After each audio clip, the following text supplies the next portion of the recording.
गढ़ी यासीन में मारफाणी बिरादरी जे ॿिनि धुरियुनि में हलंदड़ तकरार तां फायरिंग में 4 ॼणा क़तल थी विया आहिनि। 4 ॼणनि जी क़तल बाद धुरियुनि में छिकताण तेज़ थी वई आहे। ॻोठ शाहम मारफाणी में मारफाणी बिरादरी जे ॿिनि धुरियुनि अज़ीज़ुल्ला मारफाणी ऐं शाहम मारफाणी धुरियुनि में कारह जे पुराणे तकरार तां झेड़ो थियो।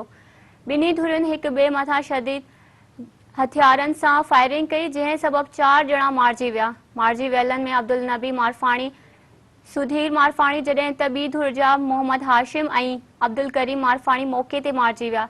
इतला ते गढ़ी यासीन पुलिस वाक़े वारे हंधि पहुची मारिजी वियलनि जा लाश खणाए गढ़ी यासीन इस्पताल आंदा, जिथां ज़रूरी कार्रवाई बाद वारसनि हवाले कया विया। होॾां मारिजी वियल अब्दुल करीम मारफाणी जे पीउ अज़ीज़ुल्ला मारफाणी ॿुधायो त 3 साल अॻु दिलबर मारफाणी असांजी बांह खणी वियो हो, जंहिं तां तकरार शुरू थियो, जंहिं बाद ॻोठ छॾे गढ़ी यासीन ऐं जागड़ में रिहाइश कई। हुन चयो त मारिजी वियल अब्दुल करीम मुंहिंजो पुटु ऐं मोहम्मद हाशिम भाइटियो आहे, जेके जागड़ शहर में रहंदा हुआ।